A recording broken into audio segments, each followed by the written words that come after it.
You started one of your answers a minute ago by saying that as an administration, you have to start from a point of reality. Yeah. How do you, as the top administrator of the athletic department, balance your desire for what's best for the student athlete and the coaches and the fans of each team with the reality and dealing with the bottom line? Well, I mean, it's not easy. It's something I think, one, you have to have a plan, because if you don't, then it's easy to become misaligned. It's easy to stray just because it's so complex and there's so many things tugging at you and directions that you can go. So you got to have a plan. You have to have a strong value system, not just personally, but I think throughout the department to, again, that kind of moral compass, if you will, so that whether we're making a routine decision or a tough decision, we can be as consistent as possible. I love data.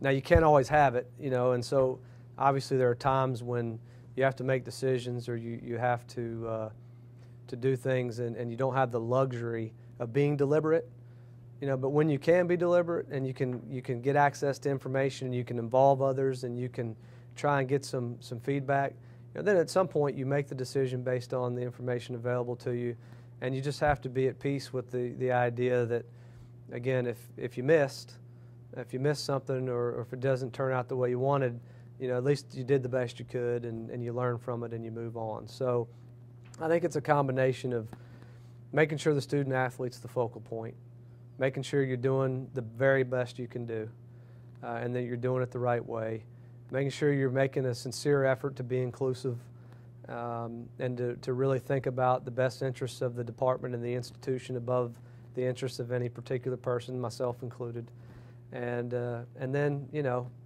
hope that that's good enough and learn from your mistakes. You recently shared your mission and values for the athletic department with your athletic staff. Are those the same mission and values that you used with your staff at UT Chattanooga?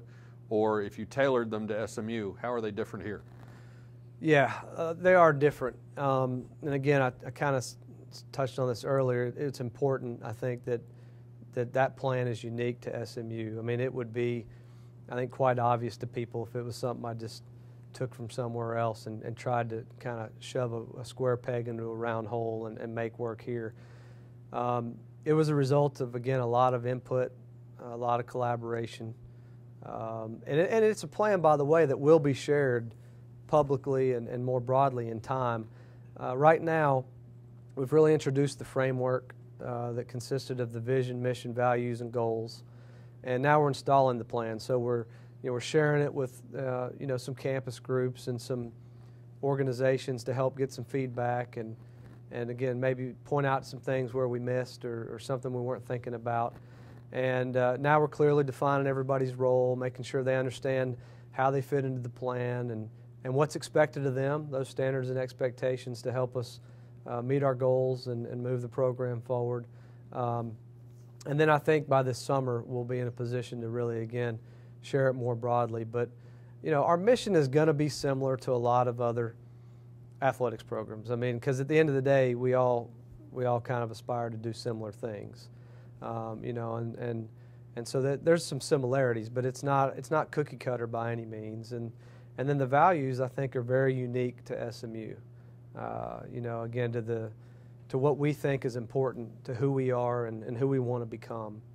And so that will really guide us as we move forward together and try to build a better future and continue some of this positive momentum that surrounds our program.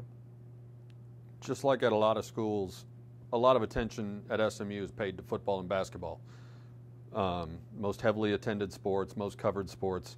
How important is it to you to boost the other sports, the non-revenue sports, and what do they need other than, is it as simple as just needing more money for different sports, or are there other ways that you can help those sports thrive?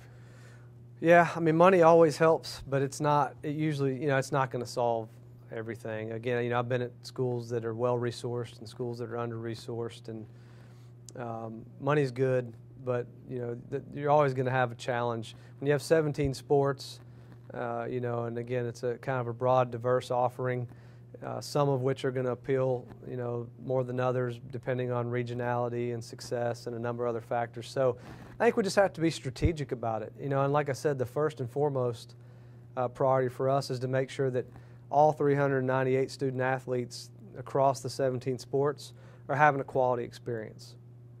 Now, one part of that is what type of support can we generate, but there's a lot more that goes into that. So the first thing is, are they having a great experience? And then once we are providing them with the resources and the support services and all the other things that they need to have a quality experience and to help them reach their fullest potential, then we can start looking at, all right, now what resources do we have left, and how do we best allocate them, one, to grow them so we can reinvest them across all programs, and two, to strategically try to grow the support base in response to all those factors that I mentioned. And so it makes sense that you would start with sports that have the greatest opportunity maybe to engage the community from a fan perspective, whether that's because that sport is strong in this area in the youth programs, or whatever the case may be. The climate lends itself to it, or you have a number of home events. There's some sports that we don't have a lot of home events. The facilities aren't as accessible. They don't lend themselves as well to that. So you don't want to use your finite resources, whether it's your money, your people, whatever it is, unwisely. But you want to make sure everybody feels valued. And so again, it's always a balance.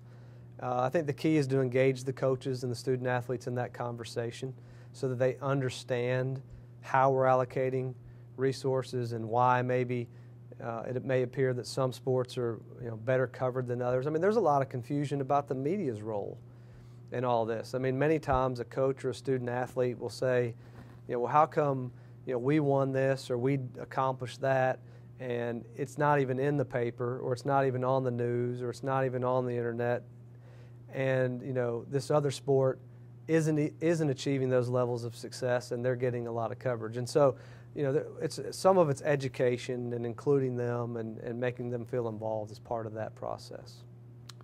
Just as you wanted to step back and get to know your athletic department when you got hired, Pony fans are still getting to know you too.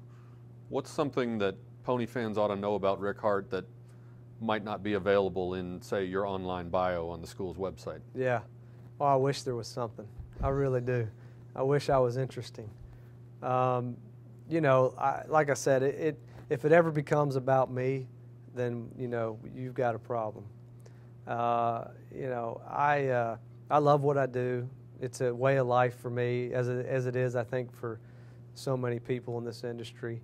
I feel like it gives more to me than I give back to it. I'm very passionate. I want what's best. I care, and hopefully people know that, I guess, if there's anything for them to know. And again, I'm always going to try to do my best. I'm going to get it wrong a lot, but that's why I have good people around me, so they can help me figure that out before it's too late. But we're excited. We're excited about the future of SMU and SMU athletics. As I said before, I mean, I came here because I think we have the potential to really have something special. And the only way that happens is if everybody participates. Even if we decide we're committed to it and we can get everybody in the department aligned with this plan and doing the things that we'd like to see everyone doing, the beauty about what we do is it can't happen without other people. And it's that passion. It's the passion of the fans and the community and their involvement and support that really makes what we do possible. And we know that, and we know we're accountable to them. And so I think that's the cool thing about it. So, but in terms of me, I don't have any talents. I don't have any hidden abilities or anything like that. I just want what's best for SMU.